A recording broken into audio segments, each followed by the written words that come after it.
जी अस्सलाम वालेकुम and welcome to urduitacademy.com। मेरा नाम अब्दुल फ़ाहद है और आज हम देख रहे हैं lecture number 15 of Google cloud series, जिसके अंदर गूगल क्लाउड कंप्यूट इंजन के फीचर्स को आज हम एक्सप्लोर करेंगे। तो प्रोडक्ट का नाम आता है गूगल कंप्यूट इंजन। जैसे लास्ट हम लेक्चर में काफ़ी डिटेल से वीपीसी और कंप्यूट इंजन का पढ़ चुके हैं, तो इसके मज़ीद फीचर्स जो रह गए थे उसको हम एक्सप्लोर करेंगे। मशीन टाइप्स की तरफ बात कर लेते हैं। मैंने आपको उस दिन भी बताया था कि कंप्यूट ऑप्टिमाइज होती हैं, मेमोरी ऑप्टिमाइज होती हैं। हमारी कुछ एप्लीकेशन कंप्यूट को ज़्यादा कंज्यूम करती हैं, कुछ एप्लीकेशन ऐसी बनी होती हैं जो मेमोरी ज़्यादा चाहती हैं, कुछ ऐसी होती हैं जनरल पर्पज़ जो मिक्सअप होती हैं मतलब वेब सर्वर्स, और कुछ होती हैं आपकी डीप लर्निंग एआई से रिलेवेंट जो एक्सेलरेटर ऑप्टिमाइज के ऊपर बेहतर होती हैं।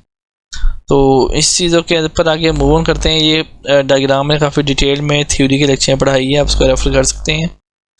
और कंप्यूट इंजन को आप databases, websites, containerization, monolithic application, अगर आपके ऑन प्रेमाइज डेटा सेंटर में कोई वीएम चल रही है तो गूगल पे आप माइग्रेट कर सकते हैं। उसके पैटर्न भी आपको भी बताऊंगा।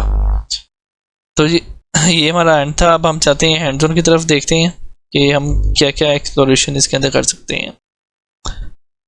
सो अब हमारे पास जो कंप्यूट इंजन का है, यहाँ से ऑप्शन है कंप्यूट इंजन का, वीएम इंस्टांसेस के पे क्लिक करते हैं। तो यहाँ पर कुछ रनिंग इंस्टांसेस मेरी चल रही है। ये मेरा एक डेमो अकाउंट है, इस पर मैं कोई थोड़ी एक्टिविटी परफॉर्म कर रहा हूँ, तो इसके थ्रू मैं आपको गो थ्रू करवाता हूँ।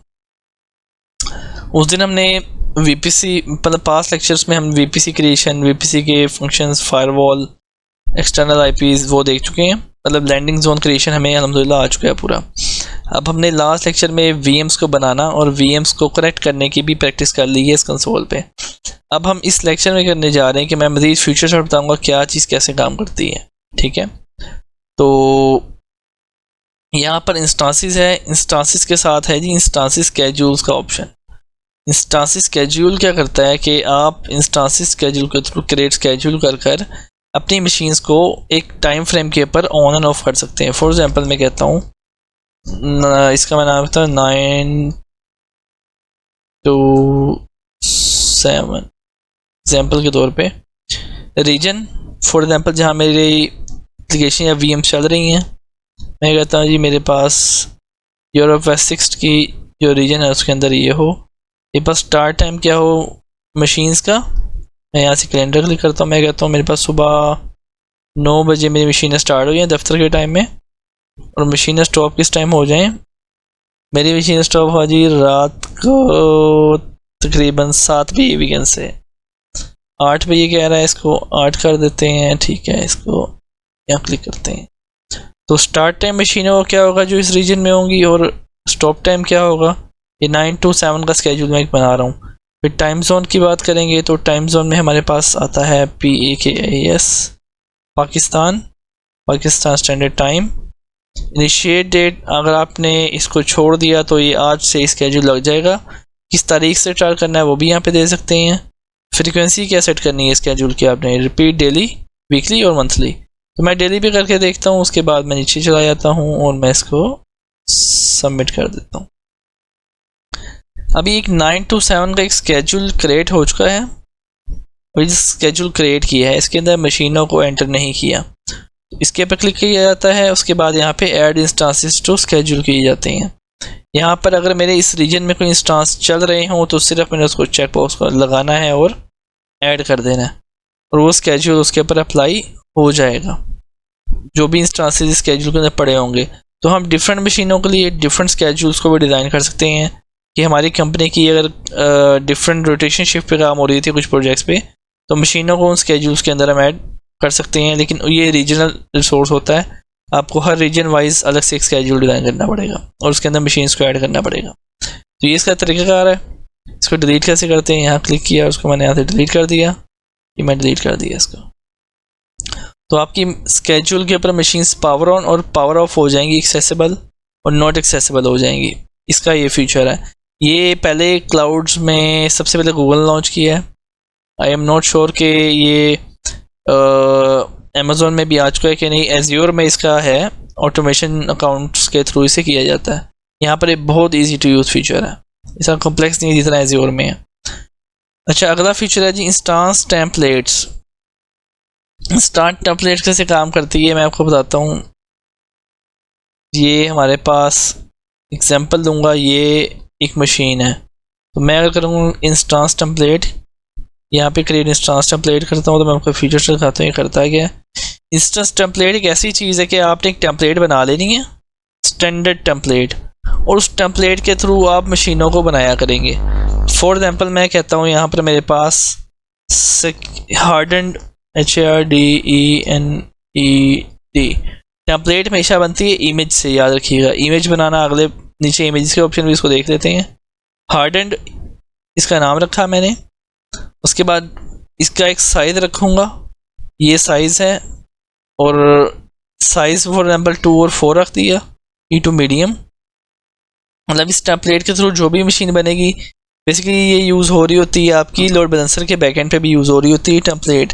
कि जब हम ऑटो स्केल और स्केल डाउन कर रहे होते हैं हॉरिजॉन्टल स्केलिंग में, तो बैकएंड पे एक टेम्पलेट की रिक्वायरमेंट होती है, तो इस टेम्पलेट के बगैर वो काम नहीं करता।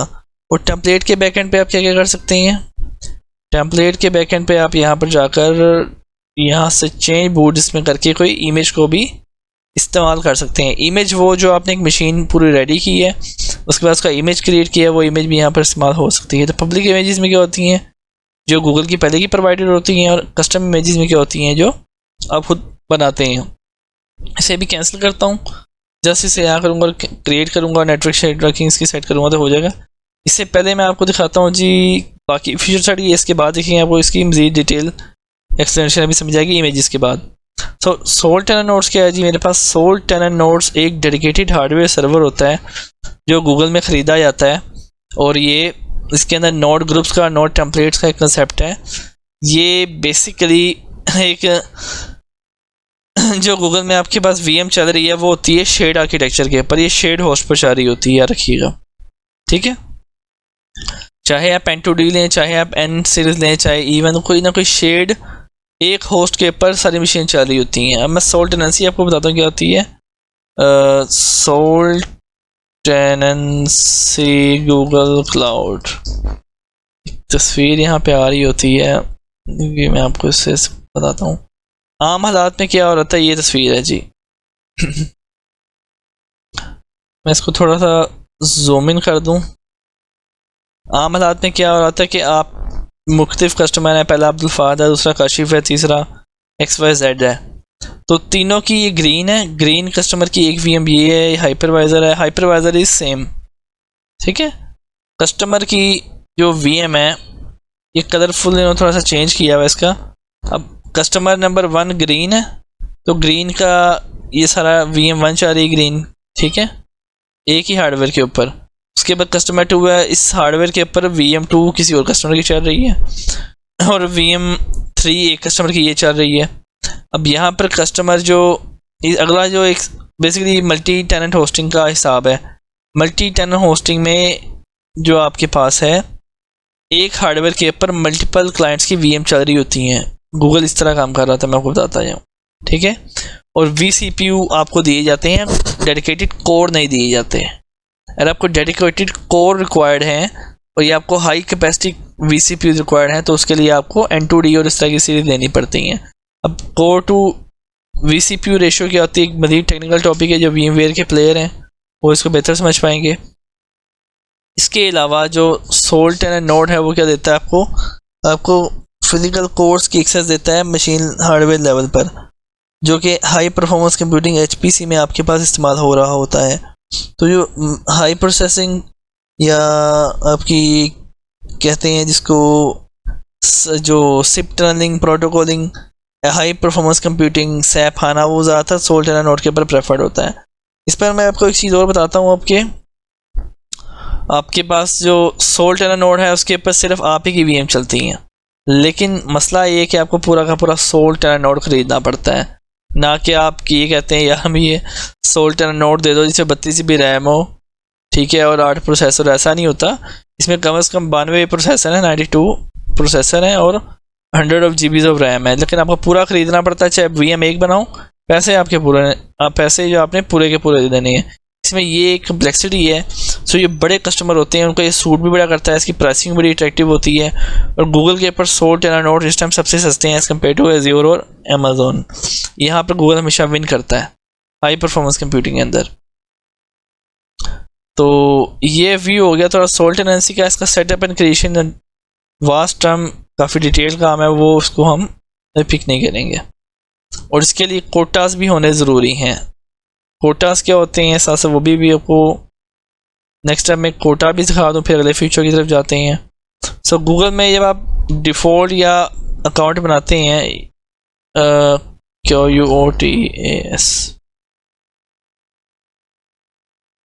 ये इससे लिंक्ड है, तो मैं आपको सिर्फ VPC, मैं आपको कंप्यूटर इंजन का बताऊँ Kota, CPU all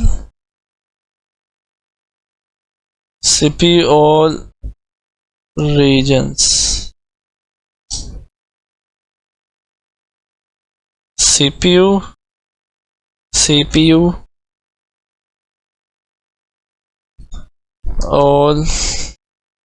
all regions।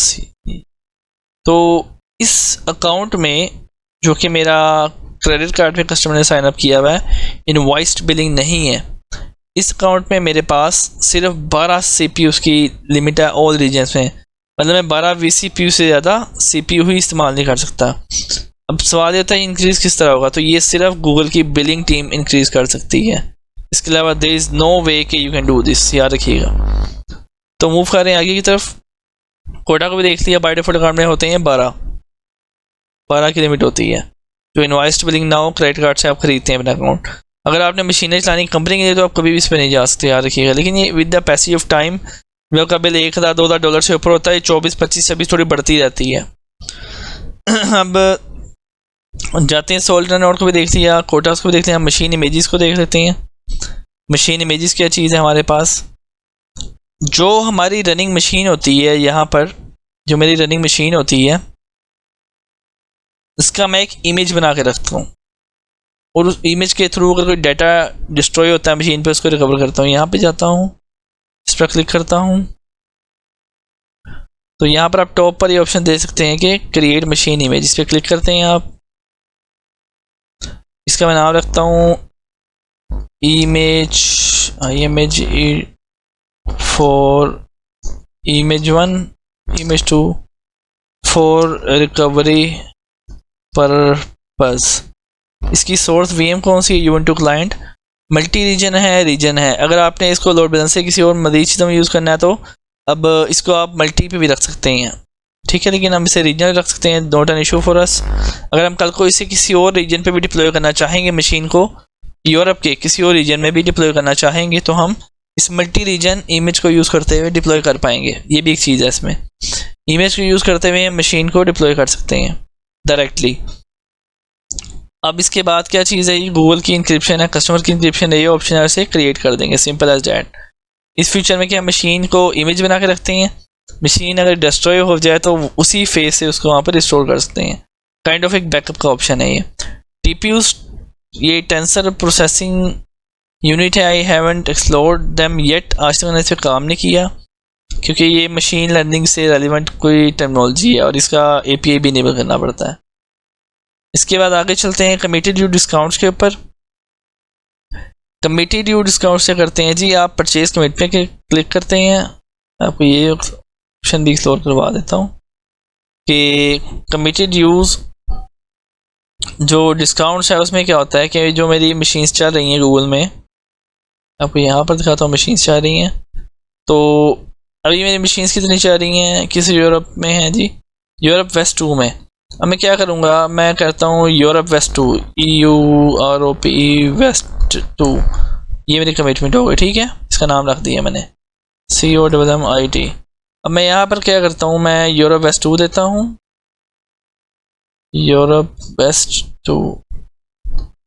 उसके बाद मैं ऐसे करता हूँ कमिटमेंट टाइप जनरल पर्पज़ है, ये कौन सी सीरीज़ है मेरे पास चल रही है, इसके ऊपर N1 चल रही है एक, तो N1 के ऊपर मैं 1 ईयर या 3 ईयर। अब मैं आपको ये बिग पिक्चर में दिखाता हूँ। फॉर एग्जांपल मेरे इंफ्रास्ट्रक्चर में चलने हैं 350 कोर्स, एग्जांपल दे रहा हूँ, और मेमोरी मेरी चलनी है तकरीबन कह सकते हैं 12 टेराबाइट, तो इतने पे होगी, 12 TB है। इसको 3 ईयर पे देखेंगे, इसे 1 ईयर पे देखेंगे।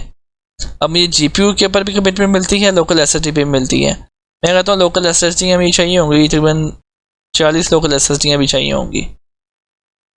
अब वो कहते हैं the number of too much for bear metal. अच्छा, इसको मैं छोड़ देता हूँ अभी, इसको मैं 3 ईयर्स पे भी देखता हूँ। अच्छा, इसकी प्राइसिंग की डिटेल्स यहाँ साथ साथ अपडेट हो रही हैं मेरे ख्याल में। इसको मैं ऐसे कर दूँ तो ये यहाँ पर अपडेट हो रही है, देखें। दिस इज अबाउट 34.94 और डेली कि अगर मैं इसको 1 ईयर पे करूँगा, इसको देखते हैं कितना ये प्राइस का फ़र्क पड़ रहा है। अच्छा, 35,704 35,704 माइनस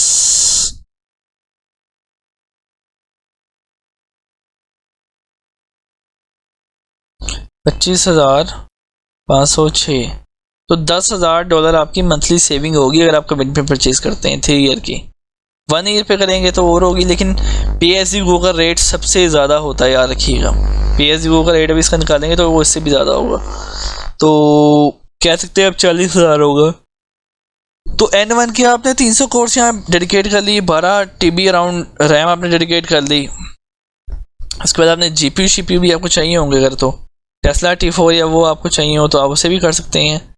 लोकल SSD 16 आप कह सकते हैं चाहिए होंगी। ये कह रहा है number of local SSD declare commitment has match the total number of local ओल नंबर ऑफ, अच्छा 0।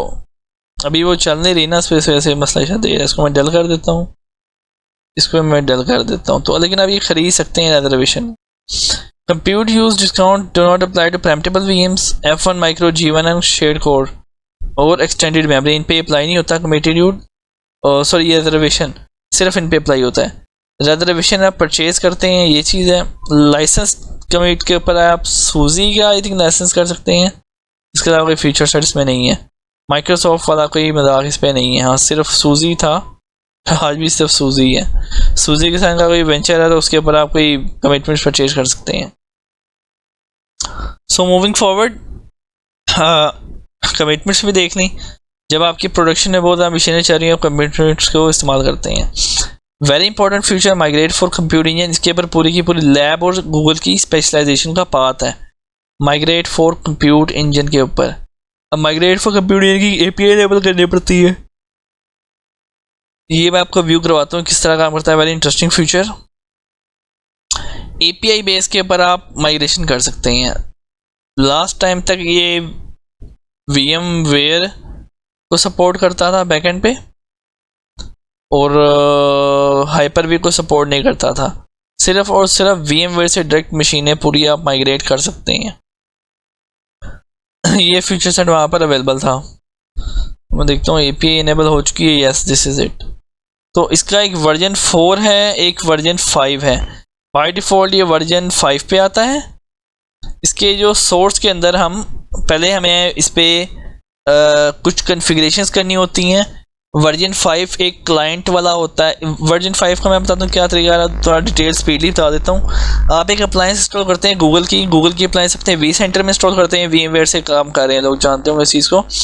VMware के अंदर एक अप्लायंस इंस्टॉल की जाती है, गूगल क्लाउड की सर्टिफाइड अप्लायंस इंस्टॉल की जाती है, उसको कन्फिगर किया जाता है।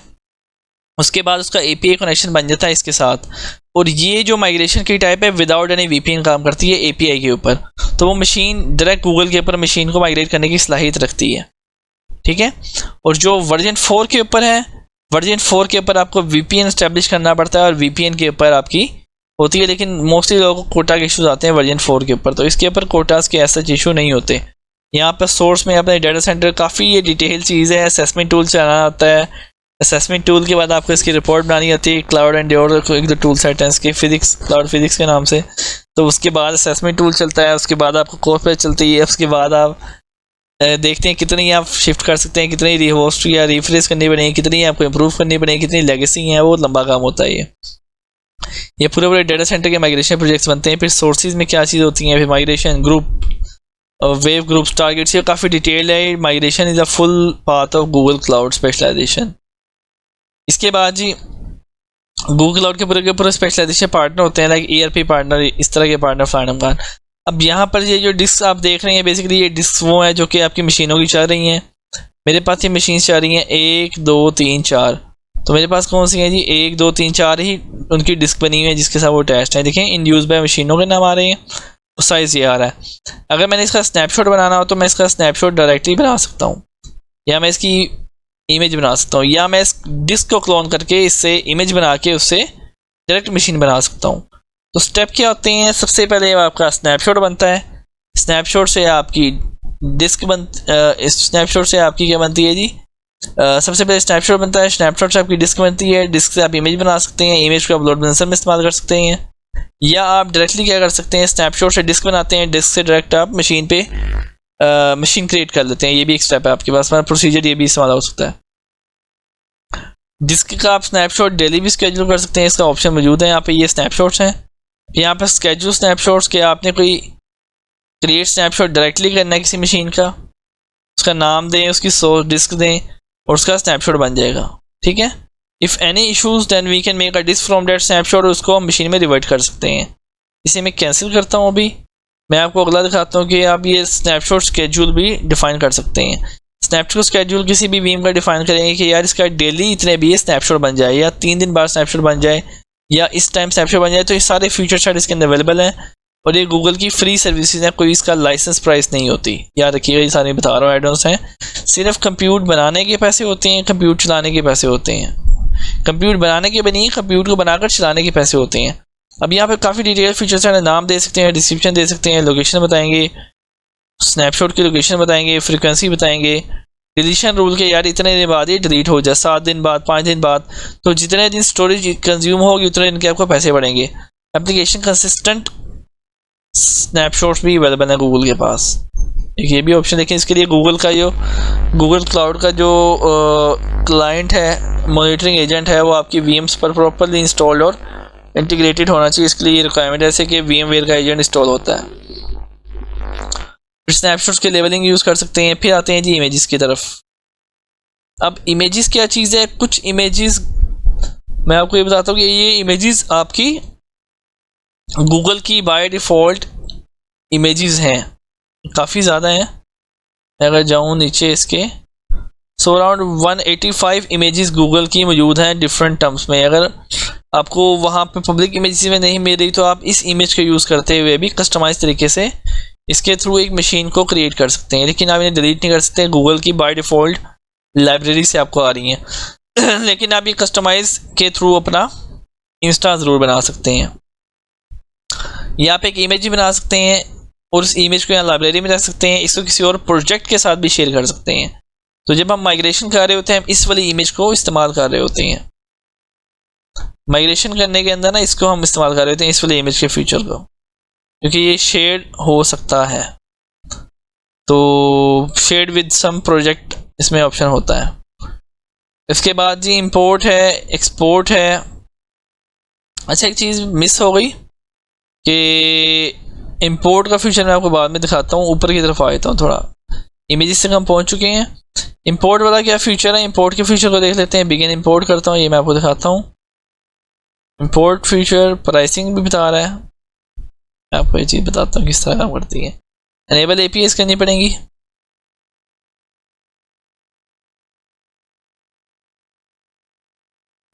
डिप्लॉयड माइग्रेशन मैनेजर, ये वो compute for migrate engine version 5 की तरफ मुझे लेके जा रहा है। हाँ ये पूरा उसका सिनेरियो बता रहा है। मैं इससे भी पीछे हटता हूँ, मैं इसे कैंसिल करता हूँ, रिफ्रेश करता हूँ।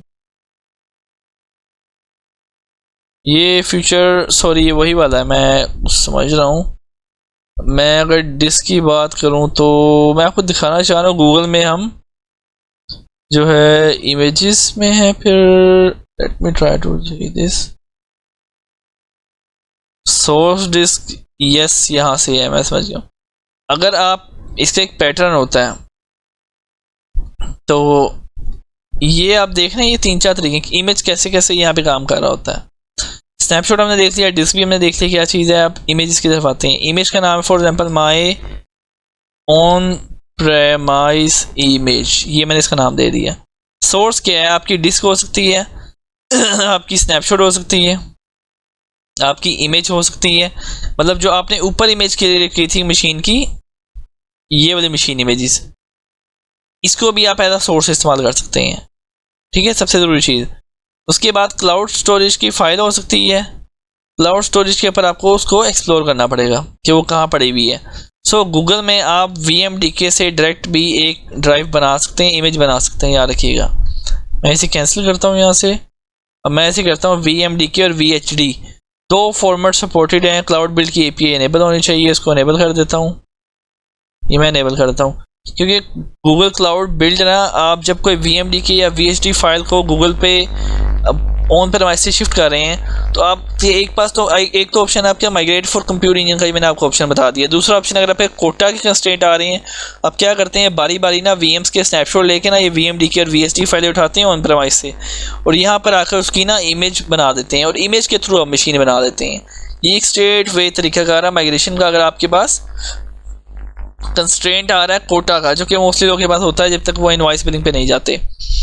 तो उसके बाद क्या है जी, सोर्स डिस्क में मैं करता हूँ या डिस्क की बजाय मैं करता हूँ VHD फाइल। अब वो कहेगा यार ग्रांट ये भी परमिशन चाहिए, ये मेरे पास इस प्रोजेक्ट में परमिशन नहीं, इस वजह से मसला आ रहा है। तो बहरहाल VMDK का सोर्स देना होता है हमने, और बकेट गूगल क्लाउड की जो स्टोरेज बकेट है उसके ऊपर ये रख के, वो हम आगे के स्टोरेज में देखें किस तरह करते हैं। तो गूगल क्लाउड की स्टोरेज बकेट है, उसके अंदर से VMDK का पाथ देंगे। उसके बाद वो हमसे पूछेगा भाई ये तुम्हारे पास ऑपरेटिंग सिस्टम कौन सा है इसके अंदर। तो CentOS 8, Debian 9, 10, 11, SUSE 15, Red Hat 6, 7, 8 और SAP 12 है, Ubuntu है, Windows 7 है, Windows 8 भी है, Windows 10 भी है और Windows 2 ये भी अवेलेबल है। मतलब आप इसको भी चला सकते हैं, लेकिन इसके अंदर मसला आता है लाइसेंसेस का, यूज योर ओन लाइसेंस की। और अगर आपको अपना लाइसेंस इस्तेमाल करना है तो आपको सोल टेनर नोड इस्तेमाल करना होगा, वो आप कंप्यूटर इंजन पे नहीं चला सकते। यहाँ पे एक कंस्ट्रेंट है, मैं आपको बताता जाऊँ कि आप अगर अपना लाइसेंस इस्तेमाल कर रहे हैं, इवन के आप अगर विंडोज सर्वर 12 भी इंस्टॉल कर रहे हैं, तो गूगल क्लाउड सिर्फ और सिर्फ आपको सर्वर के लाइसेंसेस देता है। नॉर्मल रिकमेंडेड है, अगर ये यूज़ करोगे तो भाई सोल टेनर नोड के ऊपर चलेगा, on sole tenant node. Sole tenant node मैंने आपको बताया महंगा होता है, वो आपको पूरा का पूरा खरीदना पड़ता है। सो वो एक कंफर्टेबल सोल्यूशन नहीं है। अगर आपके पास VMs इतनी ज़्यादा हैं कि आप एक साथ शिफ्ट कर रहे हैं गूगल पे, तो आप ज़रूर सोल टेनर नोड के लिए चाहिए। फिर उसके ऊपर आप अपने लाइसेंस भी लगाएं, आपके अपने लाइसेंस पड़े होंगे और आप उसको यूज़ करें। आपने कौन सा दोबारा गूगल को आपके पर कोड लाइसेंस का पे करना है, वो एक्सपेंसिव हो जाता है विंडोज के केस में। और कुछ ऐसी ऑपरेटिंग सिस्टम भी होते हैं लाइसेंस बाइंडेड होते हैं, इसमें आपको अपना ही यूज़ करना पड़ता है, तो आपके लिए फ्यूचर यूज़ होगा वहाँ पे।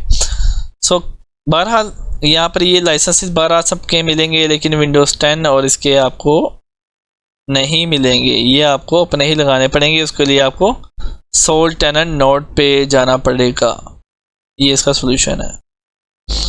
तो ये हमने फीचर देख लिया, इमेज का बड़ा इंपॉर्टेंट फीचर था, माइग्रेशन में बड़ा इस्तेमाल होता है।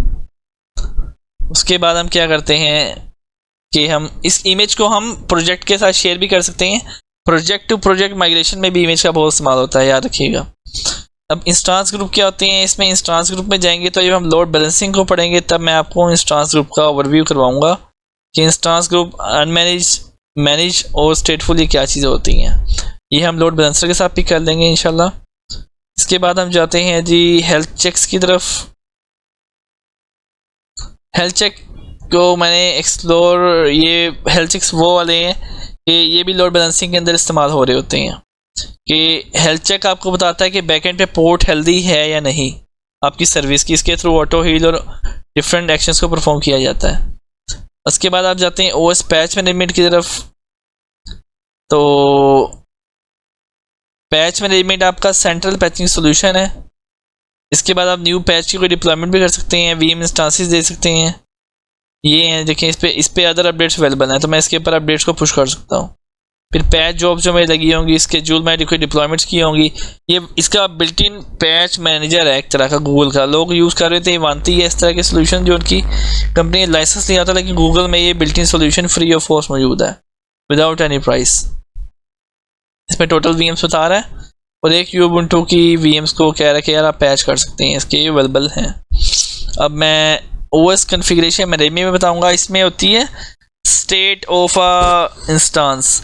अब मैं इस पे ना एक पॉलिसी बना सकता हूँ कि भाई मेरे पास ये फलां पॉलिसियाँ हों कि मैं अब पॉलिसी की टेम्पलेट्स भी हैं तो ये मैंने कोई किया नहीं आज तक, लेकिन इसको मेरा ख्याल है कि YAML में, यस इसको YAML में राइट करना पड़ेगा।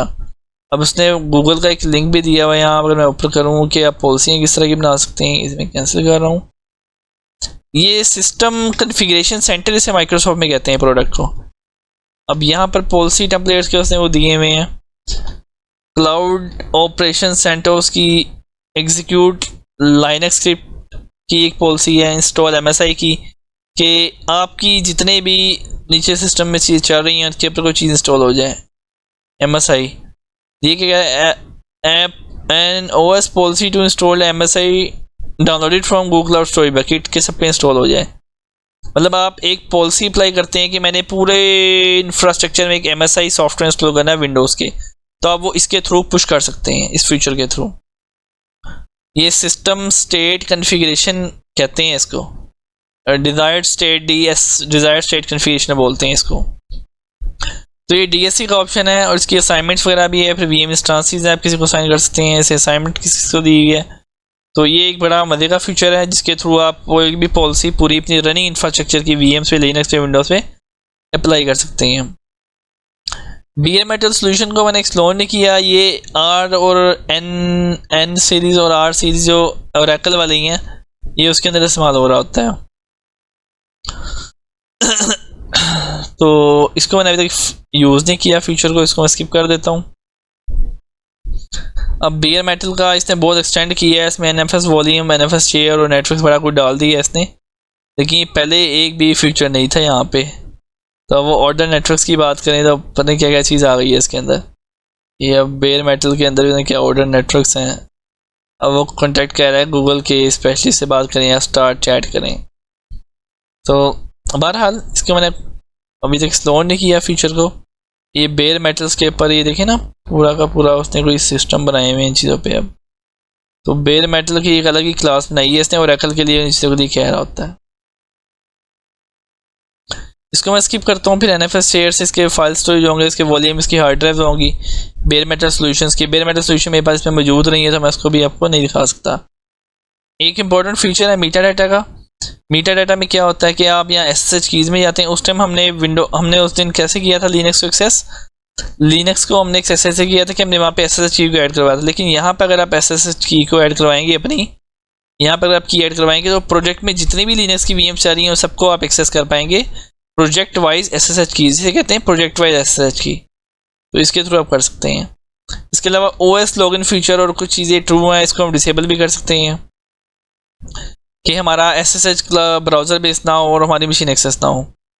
एनेबल गेस्ट OS एट्रीब्यूट्स भी एनेबल्ड है। इस तरह के मल्टीपल एट्रीब्यूट्स हम यहाँ पर अप्लाई कर सकते हैं। फिर जोन्स को देख लेते हैं। जोन्स को मैंने अभी तक इसमें स्टडी नहीं किया ना, इसका फीचर को इस्तेमाल था। जोन्स में ये बता रहा है कि आपकी कितनी VMs किस जोन में भी रनिंग में है। तो मेरी यूरोप में है, यूरोप वेस्ट 2 में चल रही है। तो इसमें ये आपको ये बता रहा होता है कि आपकी कितने जोन्स में कौन सी मशीन चल रही हैं, जिसमें इंस्टांसेस और डिस्क दो चीज़ों की आपको काउंटिंग दे रहा है। और नेटवर्क एंड पॉइंट ग्रुप्स के हैं। नेटवर्क एंड पॉइंट ग्रुप्स आपके बनते हैं लोड बैलेंसर के साथ। ये लोड बैलेंसर के साथ इस्तेमाल हो रहा होता है। ये लोड बैलेंसर करेंगे तब आपको बताऊंगा। ऑपरेशंस के अंदर क्या होता है कि ऑपरेशंस के अंदर आपका जो मैंने एक्शन परफॉर्म किए हैं, जिस यूज़र से परफॉर्म किए हैं, ये सारे एक्शन इसके अंदर शो हो रहे हैं। मैंने फायरवॉल क्रिएट की है, कुछ की है, व्हाट्सएवर, मैं इन्हें यहाँ से डिलीट नहीं कर सकता। गूगल की सिक्योरिटी होती है, इस पर आप इसको डिलीट नहीं कर सकते इन एक्शंस को जिसने परफॉर्म किए हैं। इसका एक ID और आता है, मतलब इसे आप एक्सपोर्ट भी कर सकते हैं BigQuery के अंदर सिंक करके, लॉग्स को एक्सप्लोर कर सकते हैं। सिक्योरिटी स्कैन क्या है जी? सिक्योरिटी स्कैन एक फीचर है जो कि आपकी ऐप इंजन के साथ काम कर रहा होता है। वो वाला सिक्योरिटी स्कैनर है, ये मालवेयर स्कैनिंग करेगा आपके लिए। इसकी API को इनेबल करना पड़ता है, मैं आपको दिखा देता हूँ। ये मोस्टली सर्वरलेस के साथ काम कर रहा होता है, वेब सिक्योरिटी स्कैनर का फीचर। तो सर्वरलेस के साथ क्रिएट स्कैन करूँगा या DLP और सर्वरलेस के लिए देखिए ना उसने कोई पैरामीटर दिए हैं। तो ये अब काम कर रहा होता है आपका मोस्टली सर्वरलेस के लिए और इसके मल्टीपल पैरामीटर्स होते हैं। तो स्कैन को भी मैं स्किप कर दूंगा। इसका ये मैलवेयर स्कैनर नहीं है, अब ये ना समझिएगा गूगल आपको मालवेयर के अंदर भी फ्री में देता है, ऐसा नहीं होता, लेकिन गूगल आपका एब्यूज़ कॉल कर देता है कि अगर कोई आपकी मालवेयर एक्टिविटी हो रही हो, लेकिन आपने एंड पॉइंट प्रोटेक्शन के लिए कोई ना कोई थर्ड पार्टी खरीदनी है। गूगल का third party and point manager मौजूद नहीं है अभी तक। माइक्रोसॉफ्ट विंडोज़ माइक्रोसॉफ्ट एज्योर में उन्होंने Windows Defender for cloud edition दी है, लेकिन गूगल की ऐसी कोई फीचर सेट नहीं है। अभी इन्होंने एक फीचर लॉन्च किया है DLP का। DLP का फीचर पुराना है, अभी इन्होंने एक सीम का सोल्यूशन इंटीग्रेट किया है F5 के साथ कोलैबोरेशन के अंदर। बाकी सेटिंग्स में देख लेना क्या ऑप्शन होता है हमारे पास। सेटिंग में हमारे पास होता है कि यूजेज को हम एक्सपोर्ट करना चाहें, एनेबल यूजेज एक्सपोर्ट, जो हम यूजेज कर रहे हैं अपने कंप्यूटर का, वो default region, Microsoft license mobility verification, ये फॉर्म यहाँ से मिल जाता है। और हमारे पास ये है कि हम स्किप कन्फर्मेशन मैसेज को भी कर सकते हैं कि हम जब ये 3 एक्शन परफॉर्म करें तो इनमें वो कन्फर्मेशन ना बोले कि यस बंद करनी है कि नहीं, स्टॉप करनी है कि नहीं। हम बेहतर है कि हम स्टॉप करने पे रख दें और स्टार्ट करने पे किसी भी से हटाना चाहे तो हटा सकते हैं, क्योंकि गूगल आप मशीन को ऑन ऑफ जब भी कर रहे थे वो आपसे पूछ रहा होता है, तो ये वो स्किप वेरिफिकेशन कर सकते हैं। यहाँ पे ये फीचर आपके अवेलेबल है। डिफ़ॉल्ट रीजन क्या है कि आपकी जितनी मशीनें बनेंगी बाय डिफ़ॉल्ट इस रीजन में आप क्रिएट कर सकते हैं। और मार्केट प्लेस क्या है? मार्केट प्लेस वो है कि जिसके अंदर आप मार्केट प्लेस सोल्यूशंस को डिप्लॉय कर सकते हैं, कि मतलब आपने कोई भी, फॉर एग्जांपल मैं मार्केट प्लेस पे क्लिक करूं तो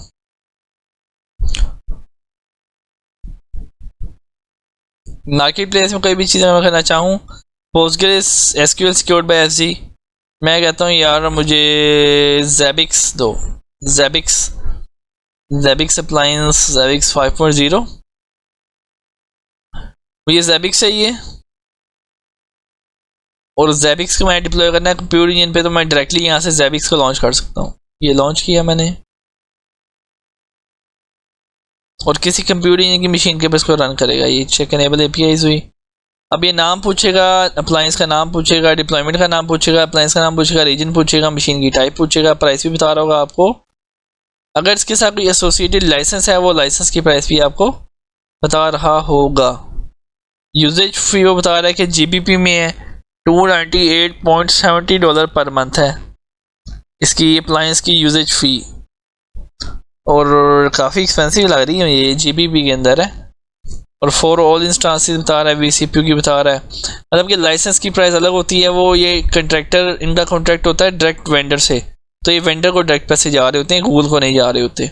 गूगल ने लिखा ही है भाई, at least I don't know commission होती है कि नहीं, क्योंकि मशीन टाइप देंगे, बूट डिस्क टाइप देंगे, एडिशनल डिस्क देनी होगी साथ में वो देंगे, नेटवर्क असाइनमेंट करेंगे, अलाउ पोर्ट्स करेंगे। और यहाँ पर आई थिंक एक फीचर और आया था जिसके अंदर हम एजेंट को भी इंस्टॉल कर सकते हैं। इसके अंदर एजेंट इंस्टॉलेशन का ऑप्शन अच्छा नहीं आ रहा, बाद में करना पड़ेगा।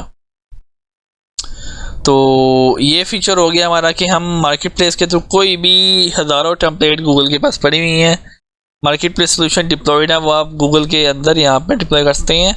गूगल मार्केट प्लेस सोल्यूशन के पार्टनर भी अलग से होते हैं, इसके पार्टनर की कैटेगराइजेशन है गूगल की बहुत ज़्यादा। तो ये हमने इसके कुछ फीचर सेट को एक्सप्लोर किया। अब हम देखते हैं अंदर जाके कुछ चीज़ें, अंदर जाके हम कुछ चीज़ें देखते हैं। तो कुछ मशीन के अंदर 3 टैब आ रहे थे। OS इन्फॉर्मेशन के अंदर हमने इसे एनेबल किया है, इसको तो टाइम लगता है एनेबल होने के बाद, तो ये डाटा इसका फेच कर रहा है।